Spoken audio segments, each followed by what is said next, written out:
Hi, I'm Louise Cooke with Genealogy Gems, and I'm here at the Southern California Genealogical Jamboree with Tony Burroughs. Welcome, Tony, to the show. Good seeing you. How are you?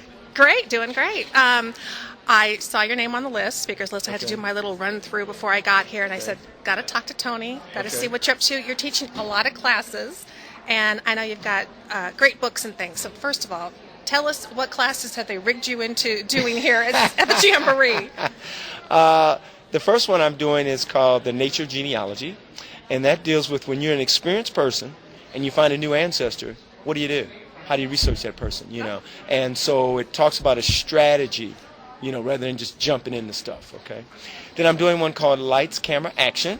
I saw that and I was wondering what that was about. Yes. What that does is it shows you how to take all your research and use it for a documentary film. Oh, great. So it's like a genealogy documentary film, yes. And then I'm doing one on the 6 phases of African American genealogy, which again talks about the overall look at African American genealogy, when it's the same, when it differs, and then the different phases of what you have to go through to go from A to B to C to D. And then I'm doing one on, DNA. Oh, wow. You have quite a diversity of subjects here. Yes. And how DNA adds to the genealogy mix, if you're doing European or African American. So how many is that? 4. 4, and I've got one more. What's the other one? The other one is... well, if you're going to be there, he may just be doing a tap dance and singing a song. I know. It's called Anatomy of a Pension File. Oh, yes, I saw that one. Yes. So that deals with if you have an ancestor that was in the military and he got a pension, how do you get that pension? And when you get it, how do you deal with the information that's in it, to help progress your genealogy? So I break down that whole pension file to show you what the pieces are, what they mean, and how they can lead you to other sources. So I'm guessing that with this kind of a wide range of classes, and all of them really can take our genealogy so much further, how long have you been doing this? Just a couple days. I don't believe it. Well, I've been doing it maybe about 30 years. Wow. Yeah, it's been a while. And the dream job, is this your dream job? This is, I guess so. I never planned on it. Just evolved that way, and one thing just led to another. And people say you should do what you enjoy doing, and that's what I do. I love to go to work every day. That's what I was thinking. Or shall I say, I love to work every day. I don't necessarily go to work. I was going to say, are you one of the ones in your slippers and your jammies working from your home office? Oh yeah. No video phone. Yeah, I had to force him here into doing a little video here.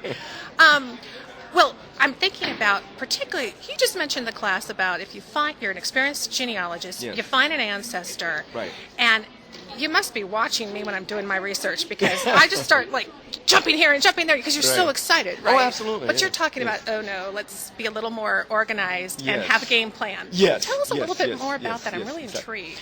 Well, what happens normally when we find a new ancestor, we say, oh, wow, here's a new person. So we jump in and we try to find them in the census, or some other kind of record. And we don't stop to think, well, whatever record I'm looking for, do I understand that record? Is this the first record I should look for? Do I have enough information to look in that record? Or what should be the first record I look at in order to ensure that I have success? So, for example, say you have an ancestor and they died, and you said, oh, well, let me go get a probate. Do you know what a probate is? Do you know what a will is? Do you understand the probate process? And so that's what it's really talking about, to really understand the records, understand the repositories, understand the research before you start looking for your ancestor.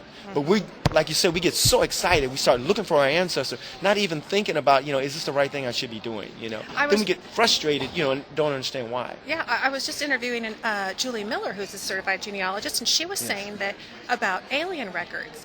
And if you understand the process of somebody coming across to America, who would have thought, before you go running to look for them in the census, you need to stop where they registered. Exactly. And that's the same kind of concept, it sounds like. So really knowing birth to death, what may have occurred and in what order, it sounds like. And in addition to that, understand the historical context. Because once we, just narrow our focus on genealogy, we forget the broader picture. Yeah. We don't understand the historical circumstances and how that plays a role in doing our research and how it plays a role in being successful and understanding our ancestry.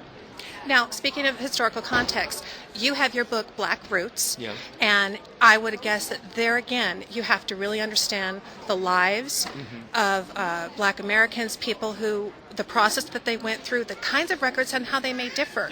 Tell us more about your book and what people will glean from that. Well, what I did was I was speaking around the country and people wanted me to recommend them a good book on Black genealogy. And I said, well, duh, I can't. I better write it. Exactly. And that's what happened, Yeah. And so I want to do something simple, something easy, And then when I got it done, I let a few people look at it, and they made me some great critiques and reviews on it, which I was so glad I did that, And then I realized that the book was lacking a whole lot because it wasn't into context. I had some charts, but the charts were like blank charts. I said, hey, fill them in.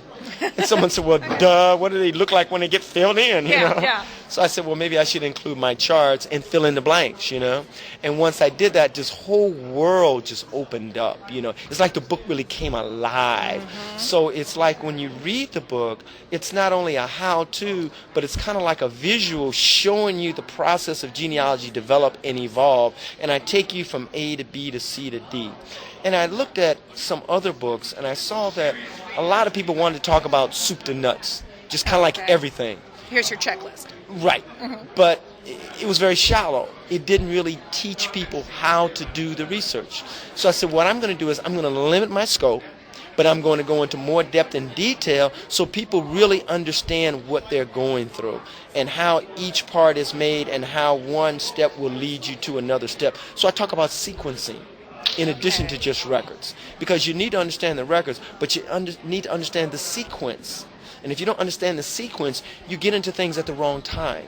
And again, that's where it leads to frustration and you don't understand why. It can be really easy to get kind of caught up in piece by piece or a record here and a record there. But like you say, if you don't really understand the thought process behind it and what was going on and going on in history, chances are you're going to end up painting in a corner somewhere, right? Absolutely. And you can't get yourself out of the corner. Absolutely, yeah. And it's like once you understand the process, then it appears so simple. You said, oh, wow, well, that makes sense. Because there is a method to the madness, but you need to see, what the plan is, Once you see the plan, you say, oh, well, that makes very, very good sense.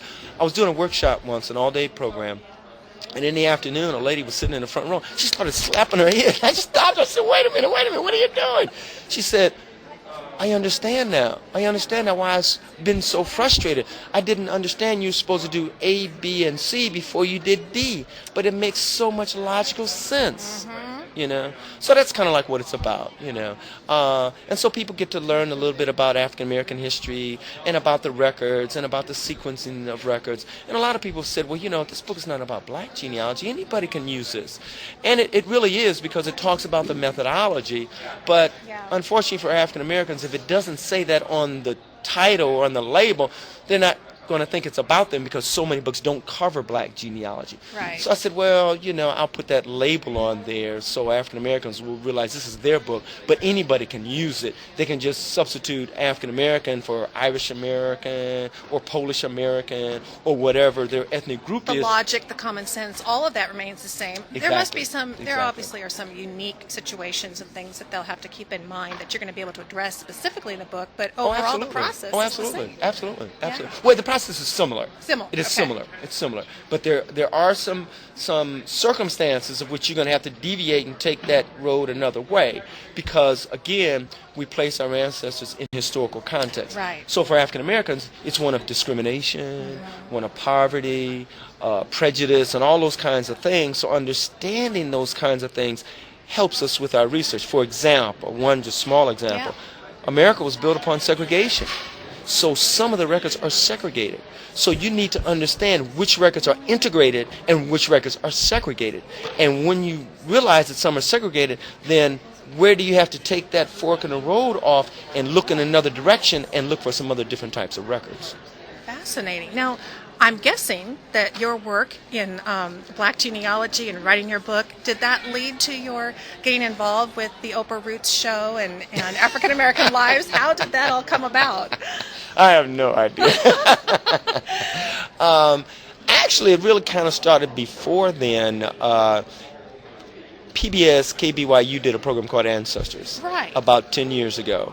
And they asked me to do the African American episode, that one. But then they came out with a sequel and they wanted me to do just a regular expert.